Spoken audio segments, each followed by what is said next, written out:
Good morning and welcome back. I'm really pleased to welcome you to this session on Australia's soil, water and vegetation as key strategic assets. I'm Robyn Alders. If you've been looking at the program and you've seen my picture, you'll see that I've followed Charlie Massey's advice and now have more ground cover. We have three eminent speakers this morning. We're very privileged. They don't need an introduction, but I'm not going to miss this opportunity to introduce them and to give you an overview of their remarkable careers. In terms of the structure of the session, they're each going to have 20 minutes to speak. At around the 18-minute mark, there'll be a bell just to let them know that there's 2 minutes to go. And then we're going to give you up to 8 minutes to ask questions. If you've got questions, we'd ask that you come down to these two microphones, that you give your name and then ask your question. So let's get underway. It's my immense pleasure to introduce you to our first speaker, Admiral Chris Barrie. He was the Chief of the Australian Defence Forces from 1998 to 2002, and he's now an executive member of the Australian Security Leaders Climate Group. Admiral Barrie, Chris, represents Australia on the Global Military Advisory Council on Climate Change. Thank you. Over to you.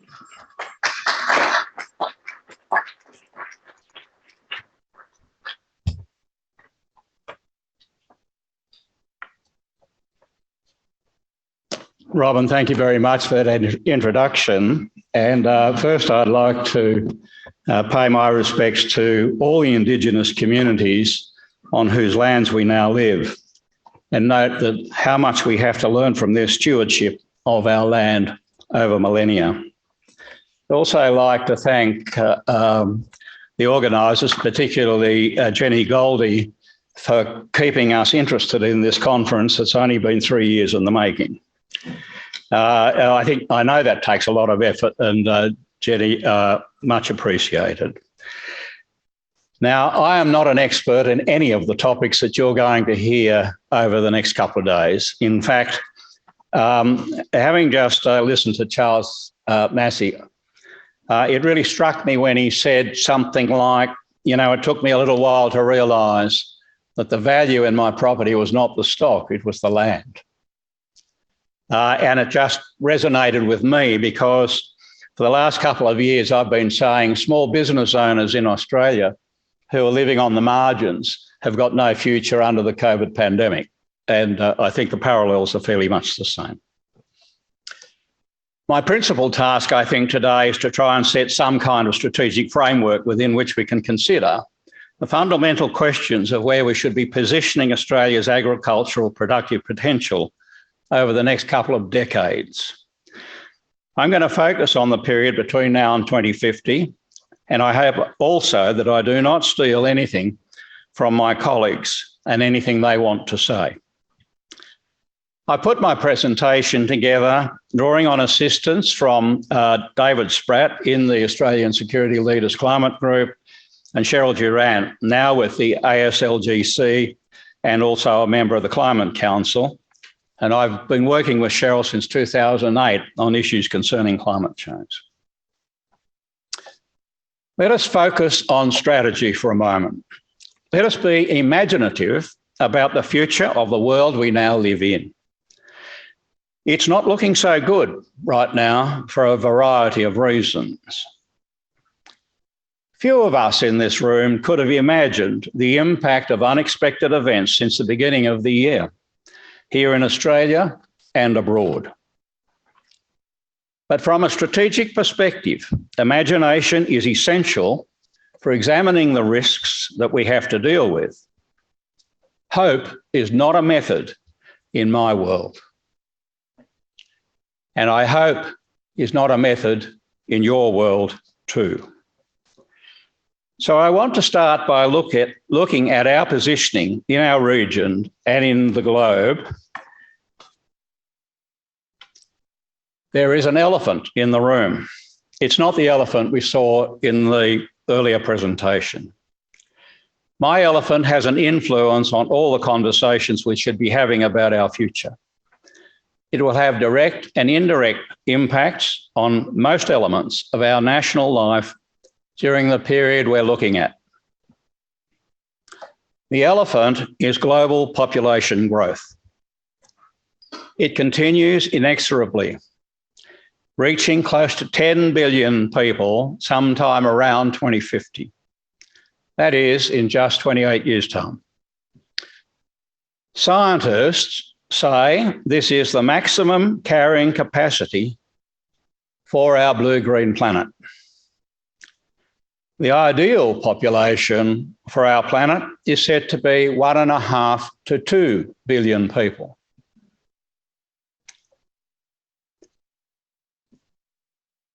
Those figures would be enough to guarantee the minimum physical ingredients of a decent life for everyone, according to Professor Paul Ehrlich from Stanford University. My perspective, and it adds to what we heard earlier, is that human beings have become the most predatory species on Earth. We plunder its resources to fashion lifestyles around satisfying the demand to lead what we call fulfilling lives. Yet most often we do not count the cost, except in the most elementary way. Let me turn now to our region, the Indo-Pacific. It's the region in which the most significant challenges lie.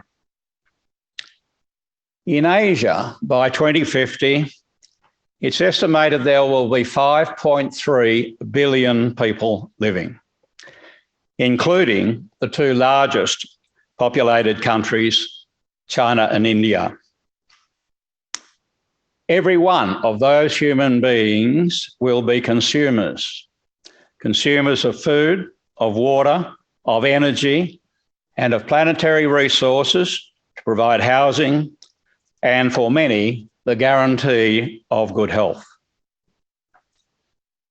And oh, by the way, while we're on this theme, our near neighbour, Indonesia, in 2050, will be about 300 million people, the fourth most populous country on the planet. In Australia, the estimates today are that we will be just under 36 million people, sitting on one of the largest land masses on the globe. It's another adventure to have a look at population densities. In 2050, Australia will have the fourth lowest population density on the planet, the other three being almost insignificant. It's expected that we will have about 4 human beings per square kilometre. Even in New Zealand, that figure ramps up to 21. In the Philippines, it will be 481. In Bangladesh, a country with whom I've had many presentations, there will be 1,304 human beings on every square kilometre. In China, 146, but in India, 493. The stunning figures on population density come from 2 very small places. The first one, Singapore, 8,911 human beings on every square kilometre. What a petri dish for virus mutations. Macau, 27,720 persons per square kilometre. And very close by, in Timor-Leste, 136 persons per square kilometre. Nearly like Indonesia at 173 persons per kilometre.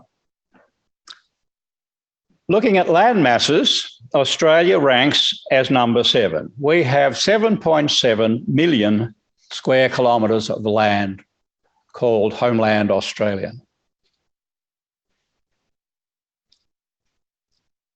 The most extensive land belongs to Russia at 17 million square kilometres, followed by Canada, 9.6, China, 9.6, the United States at 9.2, and Brazil at 8.5.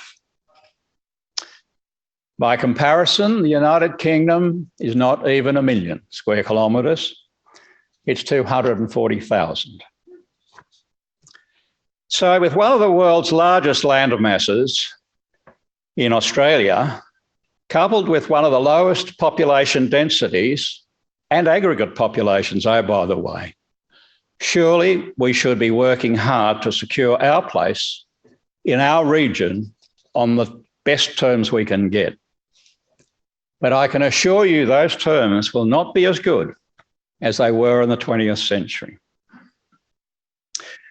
Taking into account that we'll be living for the foreseeable future on a landmass that is going to be severely impacted by the effects of global warming and climate change consequences, with heightened risks for communities and livelihoods, I anticipate every presentation we will hear today and tomorrow will look toward elements of adaptation and change intended to secure a sound future. We will need imagination to offset some of the dire consequences we are just beginning to see firsthand. So what does the picture look like going forward? Well, the first point is that global demand for food by 2050 is likely to be 50% higher than it is today. And over that time, the impacts of climate change on the capacity to feed the global population will have a profound negative impact on human and global security. In 2021, Chatham House, Britain's most eminent international affairs think tank, warned the world, and I quote, that we are dangerously off track to meet the Paris Agreement goals and that the risks are compounding. And without immediate action, the impacts will be devastating in the coming decades, especially for food security. Their report concluded that impacts likely to be locked in for the period 2040 to 2050, unless emissions rapidly decline, include a global average 30% drop in crop yields. That the average proportion of global cropland affected by severe drought will likely rise to 32% a year. And by 2040, 700 million people a year are likely to be exposed to droughts of at least 6 months duration. That is nearly double the global historic annual average. Cascading climate impacts will drive political instability and greater national insecurity, fueling regional and international conflict potentially. Such a cascading climate security crisis, initiated by chronic water shortages, crop failures, and diminishing yields, is likely to emerge globally, including across vulnerable nations and regions in our part of the world. And this surely is an area where a country like ours can take a lead. There are going to be big consequences for our own economic and human security, both because Australia's food growing systems can be disrupted and because food insecurity in our region will fuel instability, conflict, and people displacements in ways that are likely to significantly impact on Australia and the security of our people. Yes, I am saying that Australia is ill prepared for these events in assessing their likelihood and timings, as well as comprehending the range of direct and indirect consequences. In my imagination, it is clear that we have to act now to reduce risks, both by strong emission reductions and other actions, along with adaptation. And by adaptation, I think there is a huge task that lies ahead dealing with legacy systems in our infrastructure, work that we should have begun at least 15 years ago. And as well, to develop plans to assist our neighbours. Understanding and assessing climate security risks is an urgent, outstanding task for an Australian government. It must start with a comprehensive whole-of-nation climate and security risk assessment to expose vulnerabilities and create a sound basis for decision-making, the setting of priorities, the development of integrated plans for the allocation of resources and harnessing a nationwide effect. I also promote the establishment of an Office of Climate Threat Intelligence as a foundation for the Prevent, Prepare, Protect Climate Security Action Plan that my group put forward in the Missing in Action report that we issued last year.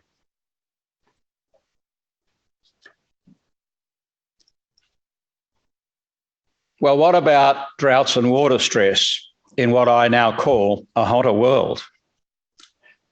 The agricultural sector is currently responsible for around 70% of global freshwater consumption. Patterns of land use, population growth, rapid urbanisation, economic development, and changing dietary patterns will have significant effects on demand. And we've heard about some of these things in the earlier presentation. But as world population and living standards continue to grow, the impacts on the nexus of water, food, and energy security become more severe. By 2030, population growth and a burgeoning global middle class will result in a worldwide demand for 35% more food and 50% more energy compared to 2014. In fact, one estimate projects a 2030 gap of 40% between global water requirements and accessible, reliable water supplies. The most recent IPCC report projects that up to 3 billion people are projected to experience chronic water scarcity due to droughts at the 2% Celsius of warming, and up to 4 billion people at 4 degrees Celsius of warming, mostly across the subtropics and the mid-latitudes. That's us.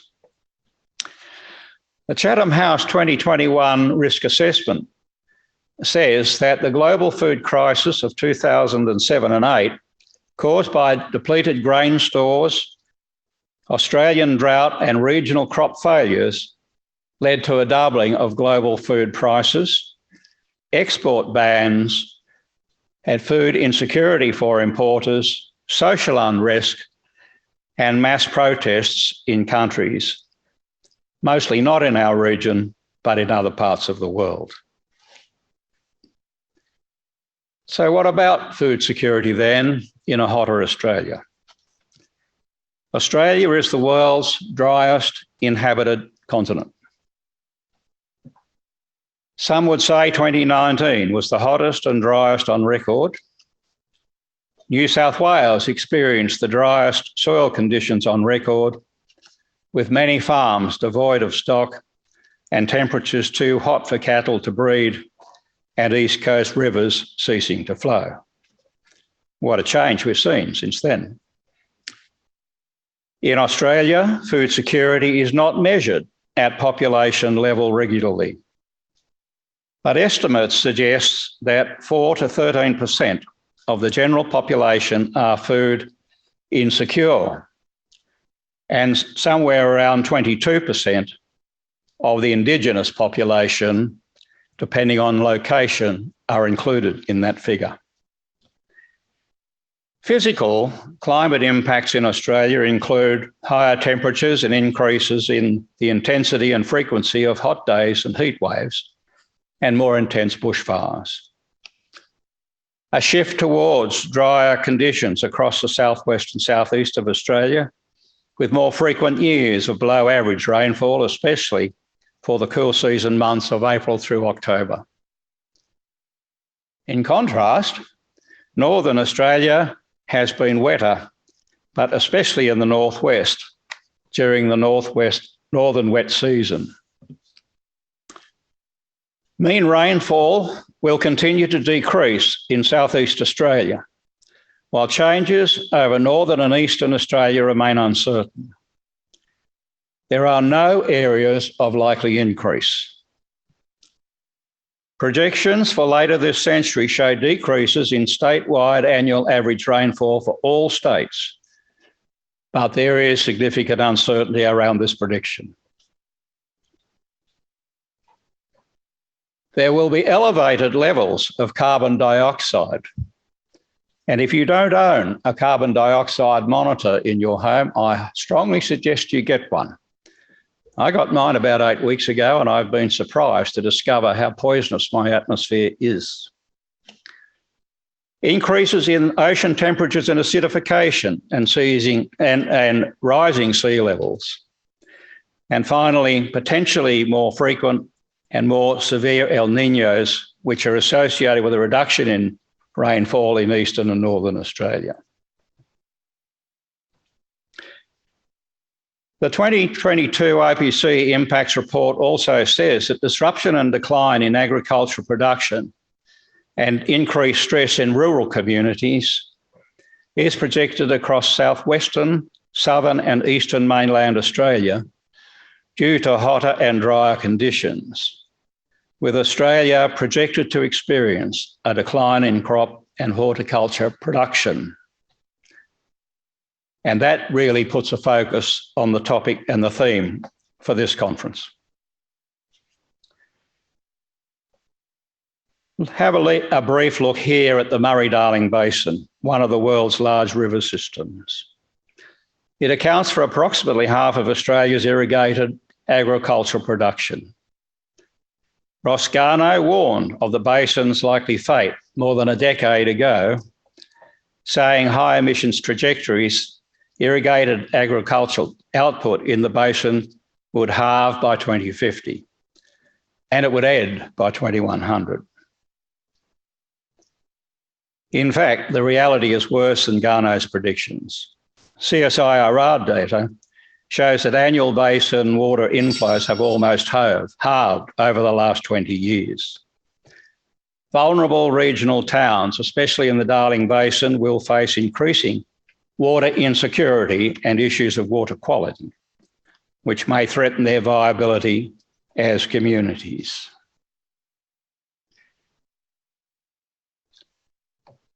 What about food crises and systemic risks?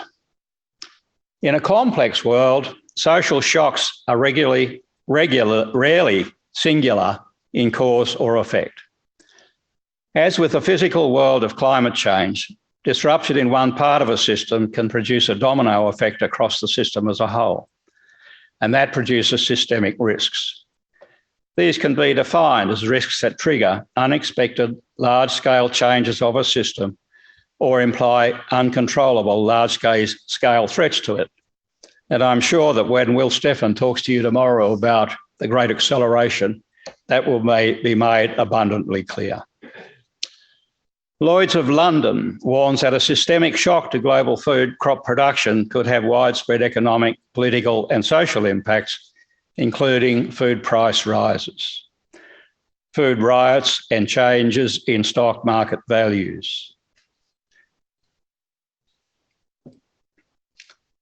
Globalisation has made countries more vulnerable to shocks in the global trade in food. One study has concluded that global food systems exhibit characteristics consistent with a fragile one that's vulnerable to self-propagating disruptions. It is far from difficult to develop a plausible worst-case scenario for 2026 in which system resilience is lowered over the next decade and macroeconomic conditions are unfavourable, making the global food system considerably more vulnerable to shocks. So what do I draw from all of this? Firstly, Australia is ill prepared for the security implications of climate change and enhanced global food crises and their systemic cascading risks to human and global security. We've been left well behind over the last 2 decades. Australia's capacity to assess national and regional vulnerabilities and understand the consequences is inadequate. Understanding and assessing climate security risks is an urgent, outstanding task for an Australian government. And as part of that assessment, developing a national resilience strategy. To mitigate risks, Australia should commit to strong emission reductions now, and as a high per capita emitter, aim to achieve zero emissions as close to 2030 as possible. And we should work to enhance the capacity of our neighbours to withstand climate change-driven food shocks and their security consequences. We should contribute to deploying a monitoring system to identify potential food insecurity hotspots and commit to a program to enhance food production capacity and resilience. At the forthcoming election, the most important in my voting lifetime, we must demand of all our candidates full disclosure on what they will do once in the Parliament. A return, in my view, to a proper version of the Westminster system should see the best candidate in every seat returned. I hope there will be many more women in the next Parliament too, and maybe then we will see the leadership we urgently need. Thank you.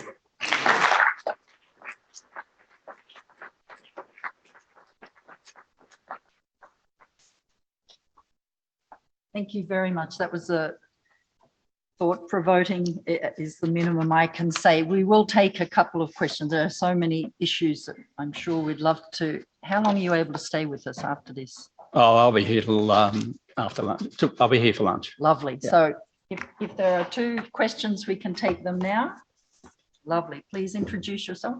Hello, my name is Matthew Fowler, and I've got a pretty fundamental question, and that is, what is the, or how do we facilitate a posthumous court-martial of then Lieutenant James Cook's breach of His Majesty King George III secret sealed instructions by, the University of New South Wales law professor Margaret Cameron-Ash's lying for the Admiralty?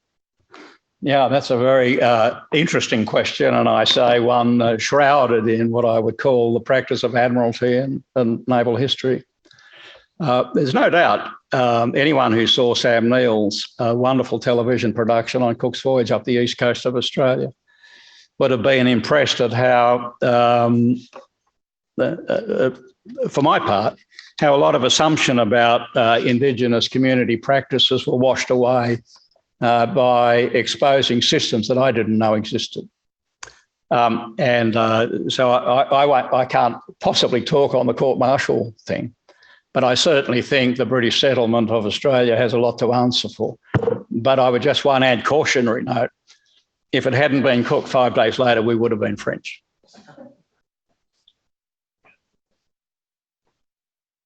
Hi, Gabriel Chan from Guardian Australia.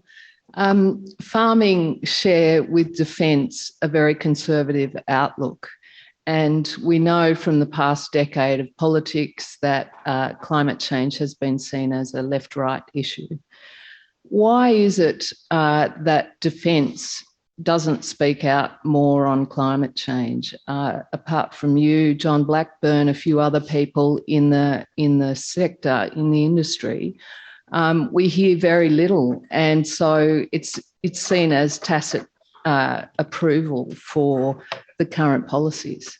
Yeah, look, that's a very good question, and one that's really been part of my story since I left the Defence Organisation. So to go to the heart of it, it was in 2008, and Will Steffen is responsible for this. He got me interested in climate change and stuff. And it didn't take much research to figure out this was a very, very serious problem. So I began work from outside in the Defence Organisation. And this is the truth. People in the Defence Organisation are drawn from our community. Most of them in Defence understand what this is about. Most of them would like to be out there speaking, but they're not allowed to unless they go through Peter Dutton's office. Secondly, I've given lectures in the theaterette in Russell at lunchtimes, particularly, and they're brown bag lunches. The place is filled with people who want to talk about climate change and what's going on because, these people live in our community, they're part of our community, and they understand what's going on. I think it's a disgrace that we've made a left-right issue out of climate change or global warming and its impacts. Because frankly, we are all on planet Earth. We are all involved in this issue. And frankly, as I've been saying over the last few weeks, it's going to require all of us to do something about it. So we need to start in our communities.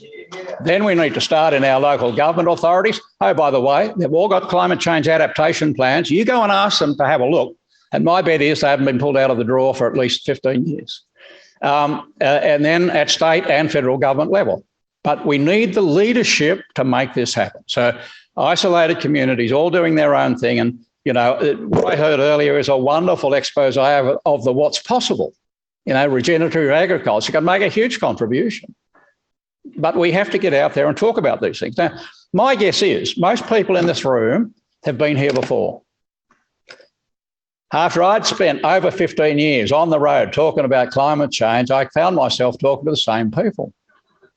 And you know what? That's a waste of time because they all know. You all know.